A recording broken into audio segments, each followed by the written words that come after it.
کہ تو نے اپنے اوپر بھی رحم نہیں اور اپنے ساتھ مجھ پر بھی رحم نہیں کیا. اور اس طرح گفتگو کرتے بکری سے کہ سیدنا موسیٰ کلیم اللہ علیہ السلام کی آنکھوں سے آنسو جاری ہو گئے.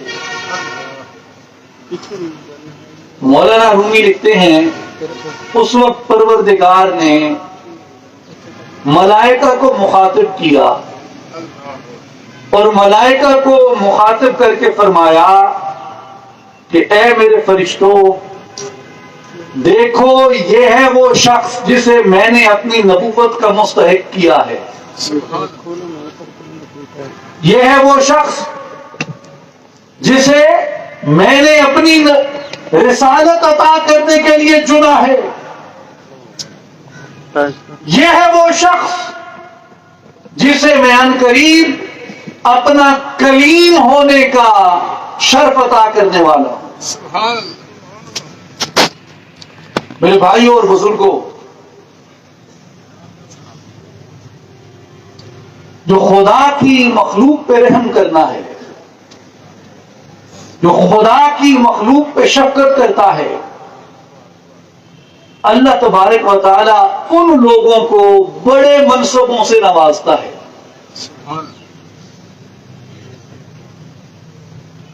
ظالم اپنے ظلم سے یاد رہتا ہے اور کریم اپنے کرم سے یاد رہتا ہے. عادل اپنے عدل سے یاد رہتا ہے. سخی اپنی سخاوت سے یاد رہتا ہے.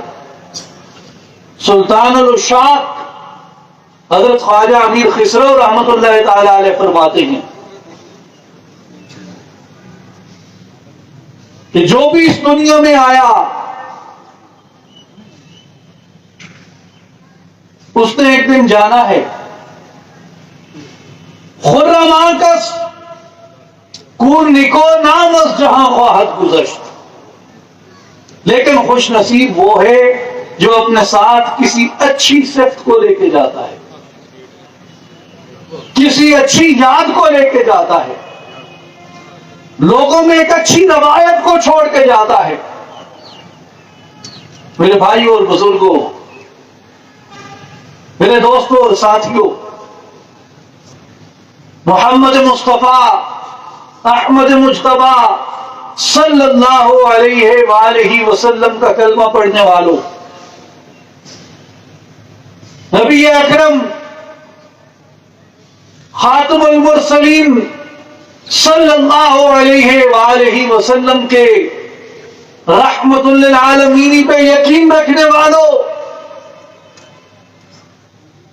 اللہ پاک نے جب مخلوق کو اپنی رحمت سے پیدا کیا تو جو نبی ہمیں عطا کیا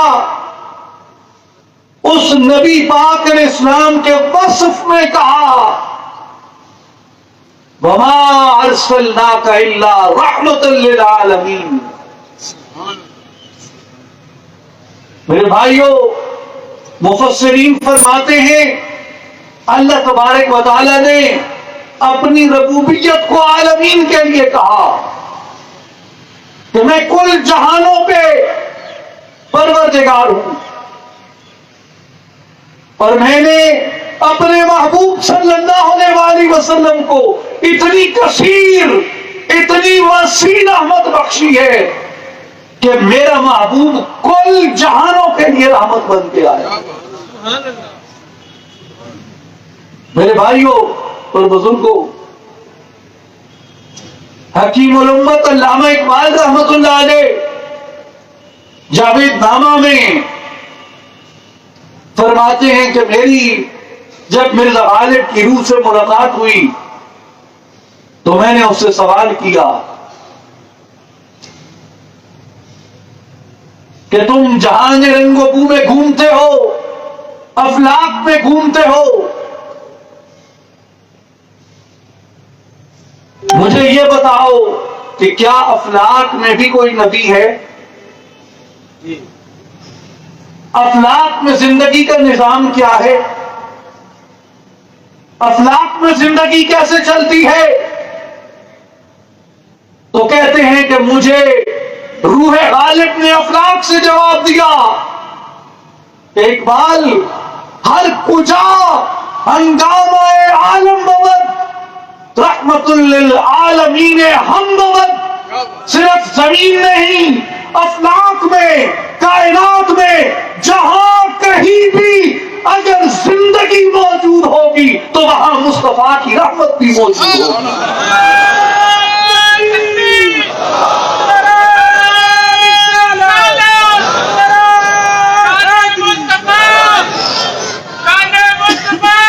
نبی پاک علیہ الصلوۃ والسلام کو اللہ نے ایسی شان رحمت عطا کی ہے جس نے صرف زمین کو اپنے گھیرے میں نہیں لیا ہوا، جس نے صرف عطارد اور مشتری کو اور مریخ اور سورج کو اپنی لپیٹ میں نہیں لیا ہوا، بلکہ اس نے جہاں جہاں تک خدا کی خدائی کی وسعت ہے وہاں وہاں تک مصطفیٰ کی رحمت کی وسعت ہے۔ میرے بھائیو، ہم اس نبی کا کلمہ پڑھنے والے، ہم اس رحمت للعالمین کے دامن شفاعت سے وابستہ ہیں، ہم اس نبی پاک شاہ اولاد رحمت دو جہاں صلی اللہ علیہ وآلہ وسلم کی غلامی کا دم بھرنے والے، ہمارے لیے کیا زیبا ہے ہم وحشتوں کے علمبردار ہوں، ہم درندگی کے نمونے ہوں، ہم مار دھاڑ کی مثالیں بنے پھرے، ہم تب تو غارت کے بازار گرم کریں، ہم خون خرابے کی تاریخ رقم کریں، ہم انسانی سروں کے مینار بنائیں، ہم اپنی بستیوں اور اپنے شہر اجاڑیں، یا اس رحمت للعالمین کی غلامی کا دم بھرنے والے اس رحمت للعالمین کی سنت عظیم رحمت للعالمین کے مظہر بن جائیں، رحمت کی مثالیں بن جائیں، رحمت کے پیٹر بن جائیں، رحمت کے نمونے بن جائیں، رحمت کے مظہر بن جائیں۔ نبی پاک علیہ الصلوۃ والسلام نے فرمایا، امام ترمذی نے کتاب البر والصلہ میں روایت کیا حضرت عبداللہ ابن عمر رضی اللہ عنہما سے، آپ صلی اللہ علیہ وسلم نے فرمایا، الراحمون یرحمہم الرحمن، رحم کرنے والوں پر رحمان بھی رحم کرتا ہے، رحم کرنے والوں پر رحمان بھی رحم کرتا ہے۔ ارحموا من فی الارض یرحمکم من فی السماء، تم زمین والوں پر رحم کرو آسمان والا تم پہ رحم کرے، تم زمین والوں پہ رحم کرو آسمان والا تم پہ رحم کرے گا۔ مولانا حاجی نے کہا تھا، کرو مہربانی تو اہل زمین پر، خدا مہرباں ہوگا عرش کے بری پر، کہ تم یہاں رحم کرو گے وہ وہاں رحم کرے گا۔ امام مسلم نے کتاب البر والصلہ میں حضرت ابو ہریرہ رضی اللہ تعالی عنہ سے روایت کیا، نبی پاک صلی اللہ علیہ وآلہ وسلم نے فرمایا کہ ایک شخص جہنم میں داخل کیا گیا اس خطا پر کہ اس نے ایک بلی کو بھوکا مار دیا۔ حقیر سی چیز ہے، سڑکوں پہ روزانہ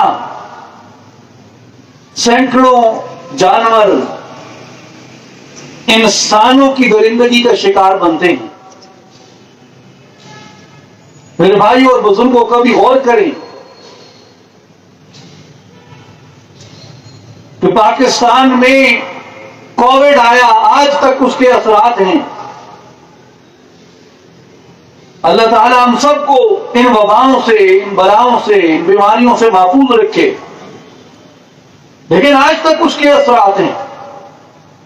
آج تک لوگ متاثر ہو رہے ہیں، لیکن کتنے لوگ اس سے مرے اور کتنے لوگ ٹریفک حادثات سے مرتے ہیں،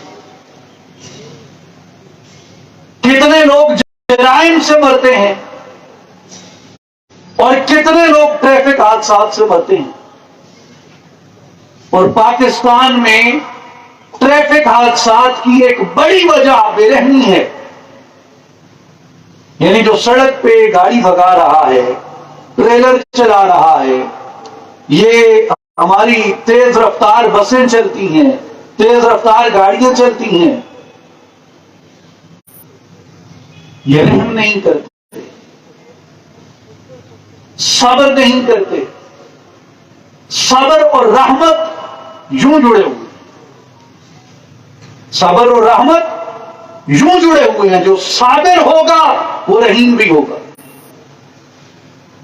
مگر ضروری نہیں، لیکن جو رحیم ہوگا وہ صابر ہوگا، یہ ضروری ہے۔ جس میں رحمت ہوگی اس میں صبر بھی ہوگا۔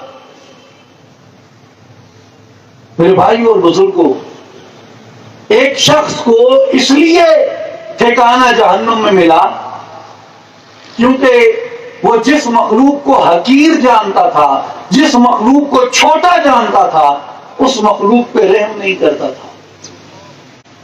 اللہ تبارک و تعالیٰ نے اس کا ٹھکانہ جہنم میں لکھ دیا۔ لیکن میرے بھائیوں اور بزرگوں، اگر آج بھی ہمارے سینے میں پیغام رحمت خدا اور مثال رحمت مصطفیٰ اگر ہمارے سینوں میں اتر جائے تو تاخیر کس چیز کی ہے؟ دیر آج بھی نہیں ہے۔ اگر سانسوں کی یہ لڑی قائم ہے تو آج بھی اگر ہم توبہ کریں تو اس کی بارگاہ میں وہ قبولیت رکھتی ہے۔ توبہ پہ سیدنا عبداللہ ابن عباس رضی اللہ عنہما کی ایک بڑی دلچسپ بات امام نووی رحمۃ اللہ تعالی علیہ نے شرح المہذب میں لکھی۔ ایک شخص آیا آپ کے پاس، حضرت عبداللہ ابن عباس کے پاس، اور اس نے آ کے عرض کی، حضور قاتل کی توبہ قبول ہوتی ہے؟ آپ نے فرمایا نہیں ہوتی۔ چلا گیا، کچھ عرصہ گزرا، ایک اور شخص آیا، اس نے کہا حضور قاتل کی توبہ قبول ہوتی ہے؟ آپ نے فرمایا ہاں ہوتی ہے۔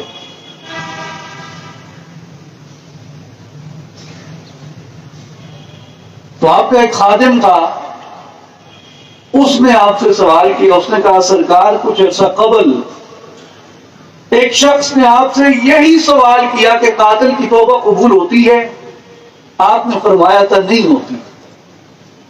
آج آپ فرما رہے ہیں کہ قاتل کی توبہ قبول ہوتی ہے، تو اس دن کچھ اور جواب تھا، آج کچھ اور جواب ہے۔ آپ نے فرمایا کہ عمل اول فرعیت فی عینہ ارادۃ القتل فمنعتہ۔ فرمایا ہاں، وہ پہلا شخص جو میرے پاس آیا تھا، جب اس نے مجھ سے توبہ قتل کا سوال کیا، میں نے اس کی آنکھوں میں قتل کے ارادے کو پڑھا، تو میں نے اسے عذرو تنبیہ کہا کہ قاتل کی توبہ قبول نہیں ہوگی، کہ شاید اس کے سینے میں خدا کا خوف بیٹھ جائے اور وہ اپنے ارادے سے باز آ جائے۔ لیکن آج جو شخص آیا تھا، اس نے ایک بے گناہ کا قتل کیا ہے، اور اس کی آنکھوں میں ندامت تھی، اس کی آنکھوں میں عجز تھا، اس کی آنکھوں میں انکساری تھی۔ میں نے کہا مبادا یہ خدا کی رحمت سے نا امید نہ ہو جائے، اسے خدا کی رحمت سے نا امیدی سے بچانے کے لیے میں نے کہا جاؤ اس کی بارگاہ میں توبہ کا دروازہ کھلا ہے۔ متفق علیہ حدیث ہے، علماء کرام اکثر بیان کرتے ہیں، آپ نے سنا ہوگا کہ ایک گناہگار جا رہا تھا، اسے ایک راہب ملا اور اس گناہگار نے 99 قتل کیے تھے۔ متفق علیہ حدیث ہے، امام بخاری نے بھی روایت کیا، امام مسلم نے بھی روایت کیا۔ 99 قتل کر کے ایک راہب سے پوچھا کہ میری توبہ قبول ہو جائے گی؟ راہب نے کہا جرم کی تئی انہیں کیا جی کو بندے مارے نے، انہیں کیا کنے کر وہ چیک بک پہ لکھتے ہیں نا 99 اونلی، انہیں کیا صرف 99۔ تو راہب نے کہا پھر تیری توبہ قبول نہیں ہوتی۔ اس نے کہا جتنے 99 نے تو ایک کے راہب بھی صحیح، اس نے 100 پورے کر دیے۔ امام مسلم رحمت اللہ تعالی علیہ نے اس روایت میں یہ فرمایا کہ اسے ایک اور شخص ملا اور اس نے کہا کہ بیٹا فلاں جگہ پہ چلے جاؤ، فَإِنَّ بِهَا أُنَاسًا يَعْبُدُونَ اللَّهَ، وہاں جو لوگ بستے ہیں وہ کثرت سے اللہ کی عبادت کرتے ہیں۔ ان عابدین کے پاس چلے جاؤ، شاید وہ تمہیں توبہ کا راستہ دکھائیں۔ فَاعْبُدُوا اللَّهَ مَعَهُمْ، ان کے ساتھ مل کے اللہ کی عبادت کرو۔ تو فرماتے ہیں وہ یہ ترغیب لے کے کہ میں اللہ کے نیک بندوں کے پاس جا رہا ہوں، ان کے ساتھ مل کے عبادت کروں گا، ہو سکتا ہے میری توبہ قبول ہو جائے۔ وہ راستے میں تھا، موت نے آ لیا اور مر گیا۔ فرشتے آ گئے، عذاب کے فرشتے بھی اور رحمت کے فرشتے بھی۔ رحمت کے فرشتوں نے کہا کہ یہ نیکی کی طرف اور توبہ کے ارادے سے جا رہا تھا۔ عذاب کے فرشتوں نے کہا کہ یہ 100 بے گناہوں کا قتل کر کے جا رہا تھا۔ اللہ تبارک و تعالی نے زمین کو فرمایا کہ اس طرف سے سمٹ جا جس طرف کو یہ جا رہا تھا، وہ صالحین کی طرف جا رہا تھا، تو زمین ایک بالشت سکڑ گئی اس طرف۔ اور جب فرشتوں نے پیمائش کی کہ اگر اس نے آدھا راستہ طے کیا یا نہ کیا، اگر آدھے راستے میں آگے ہے تو رحمت کے فرشتے لے جائیں، اگر کم ہے تو عذاب کے فرشتے لے جائیں۔ جب پیمائش کی تو وہ ایک بالشت اس بستی کے قریب تھا، تو رحمت کے فرشتے اس شخص کو وہاں سے اٹھا کے لے گئے اور اللہ تبارک و تعالی نے اس بندے کی بخشش کر دی۔ میرے بھائیوں اور بزرگوں، بات یہ ہے کہ اگر نیت ہو تو موت کے آنے تک توبہ کا دروازہ کھلا ہے، موت کے آنے تک خدا کی بخشش کا دروازہ کھلا ہے، مگر نیت اس کی طرف خالص ہو۔ اور ایک دوسرا نقطہ جو شارحین حدیث نے بیان فرمایا ہے اس حدیث پاک کے ذیل میں، وہ یہ فرماتے ہیں کہ طبعی طور پہ ہر چیز اپنی جگہ پہ ساکن ہے، ہر چیز اس کی قدرت کے، اس کے قانون کے تحت ہے، لیکن اللہ تبارک و تعالی جب زمین کی تباہ کو بدل کے حکم دے رہا ہے اور تباہ کے مطابق، تو شاید وہ وسط میں تھا یا کچھ عذاب کی طرف تھا، مگر زمین کو حکم کیا، زمین نے اپنی تباہ کے خلاف اپنا حصہ سکیڑ دیا اور اس شخص کو رحمت کے قریب کر دیا۔ تو وہ فرماتے ہیں کہ جب تمہاری توجہ اور جب تمہارا راستہ اللہ کے نیک بندوں کی طرف ہوتا ہے، اللہ کے پاک پاس بندوں کی طرف ہوتا ہے، عابدین کی طرف ہوتا ہے، زاہدین کی طرف ہوتا ہے، صالحین کی طرف ہوتا ہے، اولیاء کی طرف ہوتا ہے، تو اللہ تبارک و تعالی زمین کی تباہ کے خلاف بھی فیصلہ کروا کے تمہیں رحمت کے قریب کر دیتا ہے۔ تکبیر،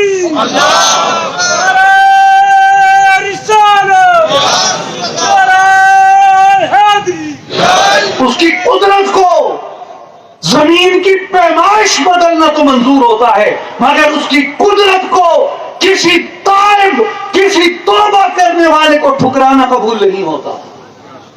اسے زمین کی تباہ، زمین کی پیدائش بدل دینا تو اس کی قدرت قبول کر دیتی ہے، مگر وہ اپنے اولیاء کی طرف، اپنے صالحین بندوں کی طرف چل کے جانے والوں کو اپنی بارگاہ سے مایوس نہیں کرتا۔ میرے بھائی اور بزرگوں،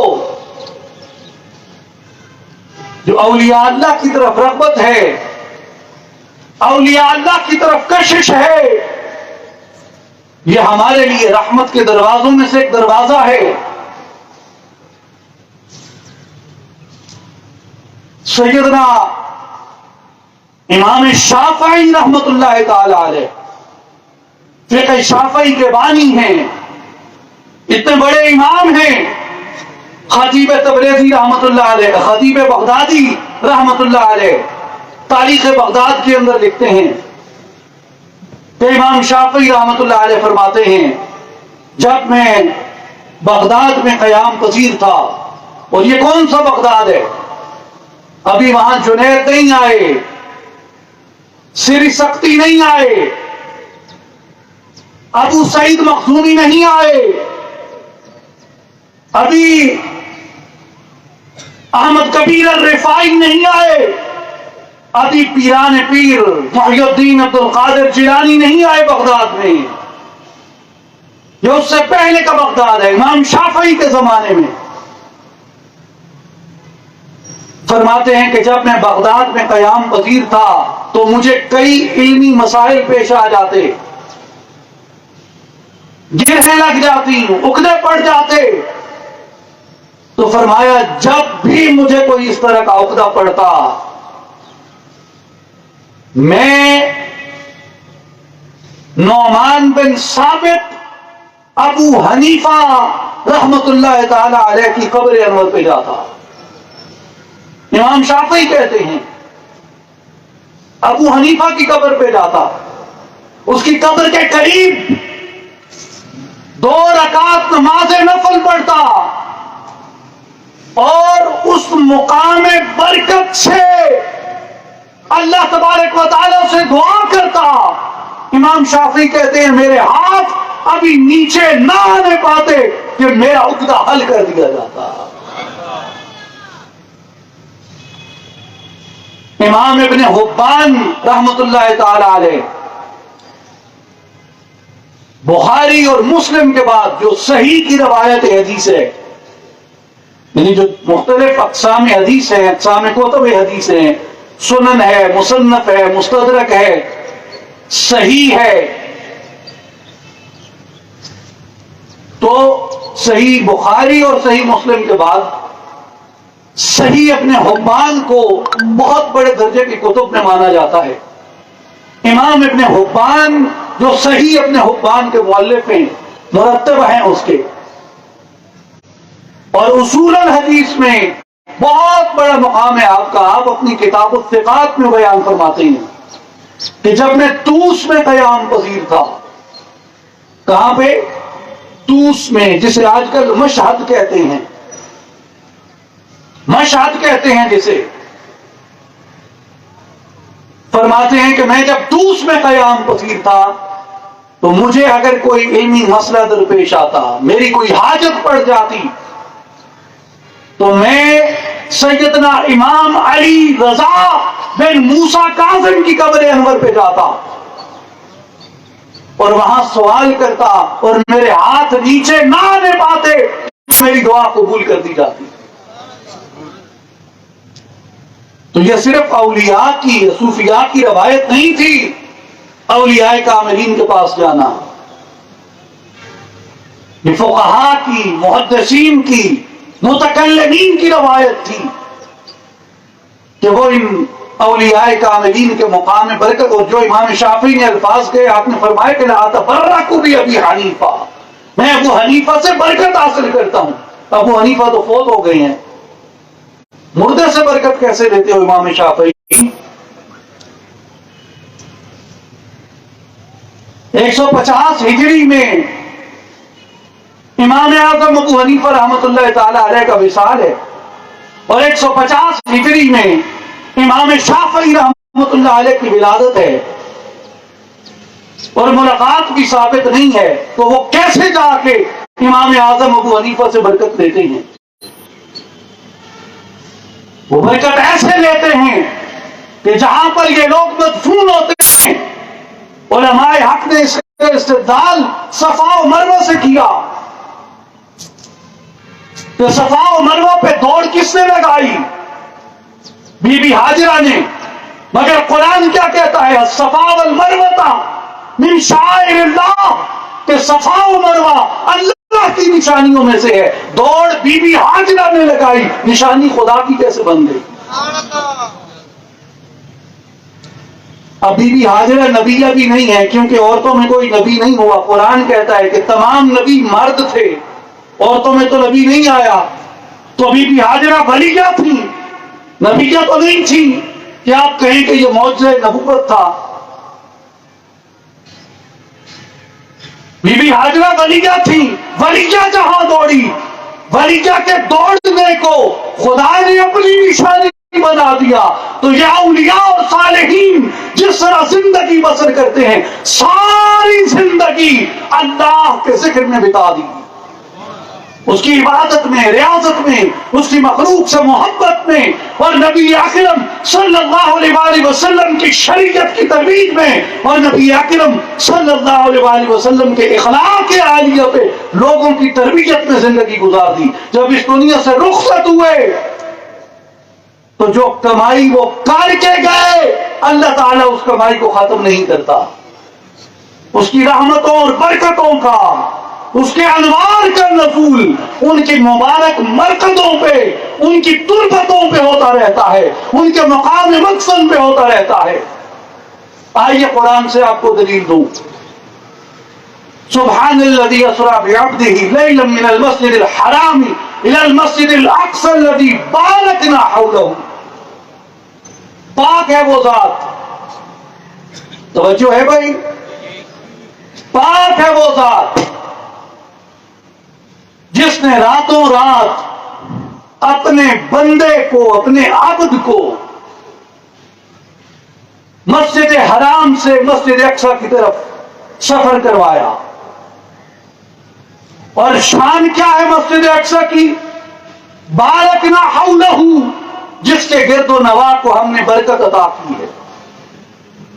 بہت بڑا تفسیری استدلال ہے اس کے اوپر۔ اکابرین ائمہ تفسیر کا، امام قرطبی ہوں، امام ناصفی ہوں، محمود احمد علوسی ہوں، اور دیگر بڑے بڑے محدثین و مفسرین ہوں، بارکنا حولہ پہ فرمایا کہ مسجد اقصی کے اطراف کو برکت عطا فرمائی، اور اس کی وجوہات بیان کرتے ہوئے کہتے ہیں کہ مسجد اقصی کے اطراف میں اور مسجد اقصی کے گرد و نواح میں کثیر تعداد میں انبیاء کرام کی اور امم سابقہ کی قبریں ہیں، ان کے صالحین کی قبریں ہیں، اور انبیاء کرام اور صالحین کی قبور کی وجہ سے اس مقام کو اللہ تبارک و تعالی نے برکت عطا کی، جس کا ذکر قرآن میں کیا، بارکنا حولہ، کہ ہم نے مسجد اقصی کے اطراف کو برکت عطا فرمائی۔ میرے بھائی اور بزرگوں، جہاں پہ صالحین مدفون ہوتے ہیں وہ مقام برکت ہوتا ہے، وہ مقام رحمت ہوتا ہے۔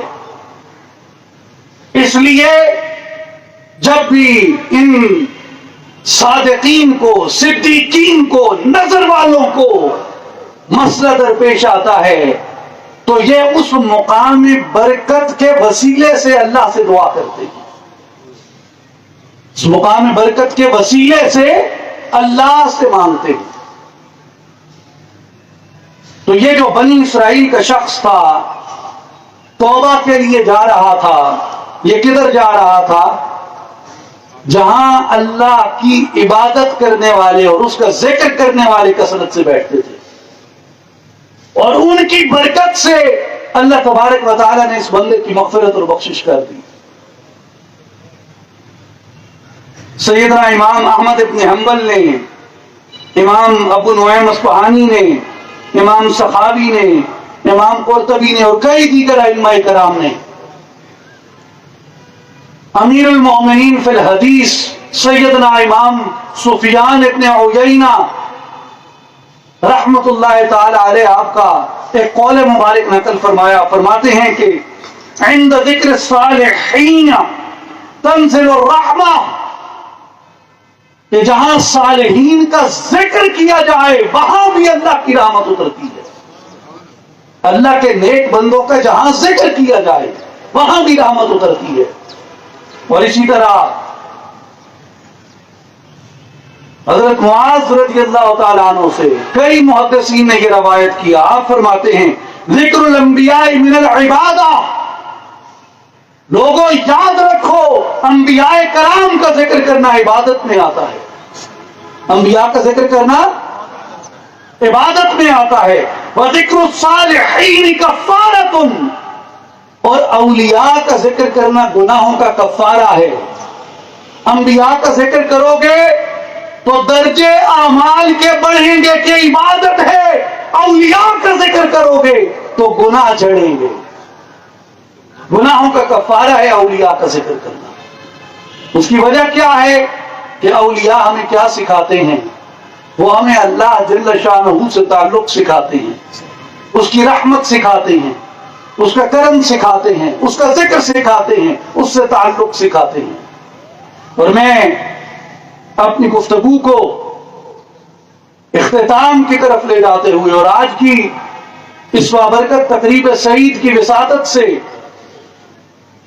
آپ کو یہ یاد دلانا چاہتا ہوں کہ میرے بھائیوں اور بزرگوں، ہم سب اس دنیا میں ایک فانی وجود کے ساتھ آئے، جس نے مٹنا ہے، اور برہنہ بدن ہم آئے، اور ایک چادر سے زیادہ کسی نے اپنے ساتھ کچھ لے کے نہیں جانا۔ سب دولتیں، جائیدادیں، منصب، عہدے، جھگڑے، انائیں، تکبر، ہر چیز، سب رشتے ناتے اسی دنیا کے اندر رہ جاتے ہیں۔ اور انسان اگر اپنے ساتھ کوئی چیز لے کے جاتا ہے تو وہ اپنے اعمال صالحہ کی دولت لے کے جاتا ہے، اپنے مولا کا تعلق لے کے جاتا ہے، اس کے علاوہ کوئی چیز اسے قبر میں نفع نہیں دیتی، نہ مال، نہ دولت، نہ فوج، نہ افواج، نہ تعلیم، نہ ڈگریاں، نہ تعلق، نہ واسطے، نہ ناطے، نہ رابطے۔ ایک چیز اسے فائدہ دیتی ہے اور وہ اس کے مولا سے اس کا تعلق ہے، اس کے خالق و مالک پروردگار ذوالجلال سے اس کا تعلق ہے۔ اور اس کے تعلق کے لیے جو اس نے رسی رکھی ہے، اور آقا نے فرمایا کہ ایک اس رسی سے قرآن مجید مراد ہے،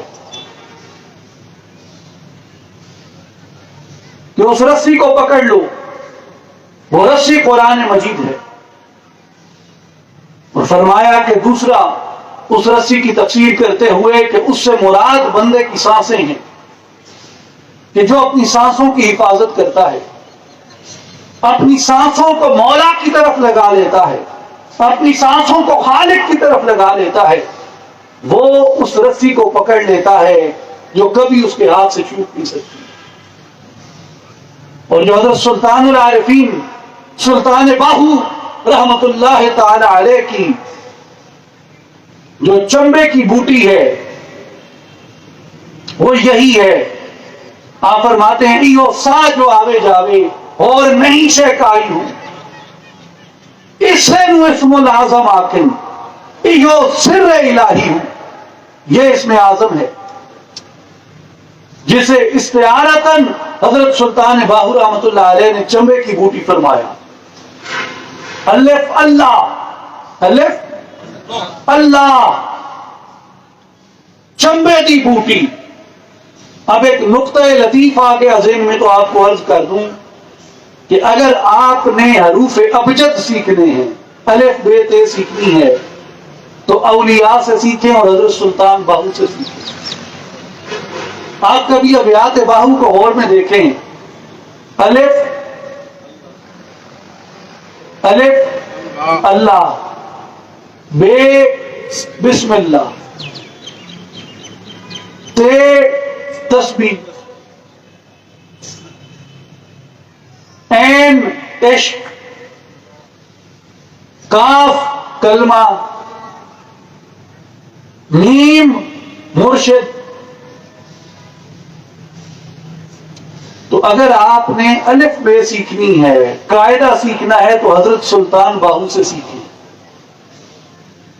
جن کے نزدیک الف اللہ ہے بے بسم اللہ ہے اور تے تسبیح ہے عین عشق ہے کاف کلمہ ہے میم مرشد ہے اور یہ جار یگانہ ہے.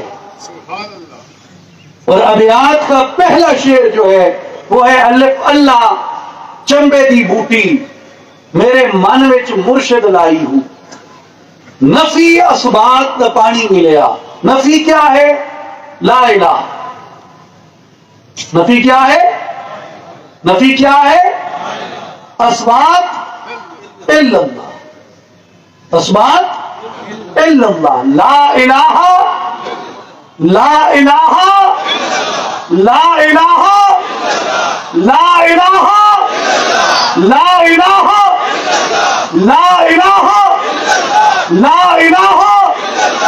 یہ نفی اسبات ہے کہ لا الہ الا اللہ دا پانی ملیا. نفی اسبات دا پانی ملیا.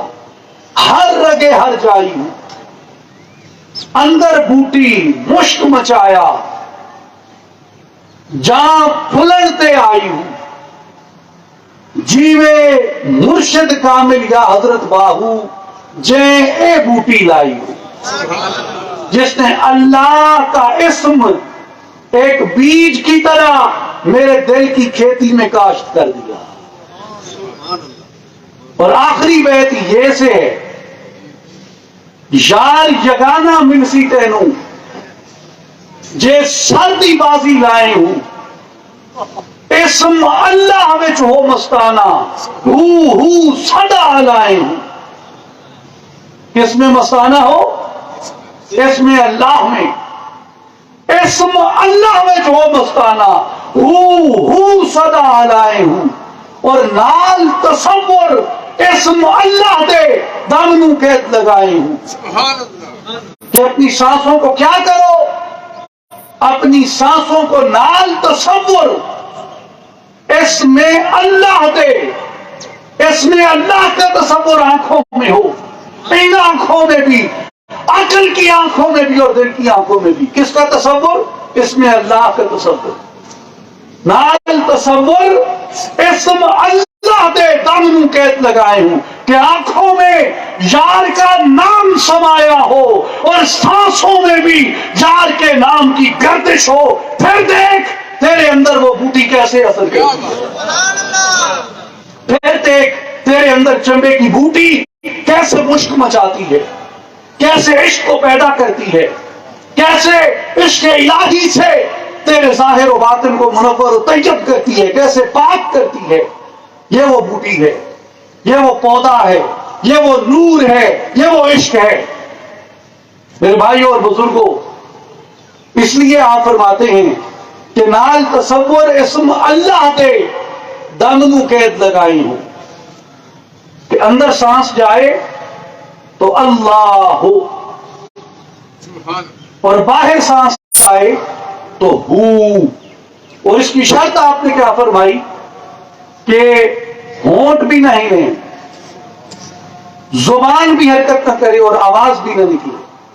ہونٹ بھی نہ ہلے، زبان بھی نہ ہلے اور آواز بھی نہ نکلے۔ ہونٹ، آواز، زبان تینوں کو بند کر دیں اور صرف سانسوں سے پڑھیں۔ اندر سانس جائے تو اللہ ہو، اور باہر سانس آئے تو ہو، اللہ ہو، اللہ ہو۔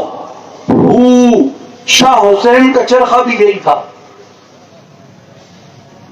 سرکار شاہ حسین کا چرخہ یہی تھا، سانسوں کی گردش۔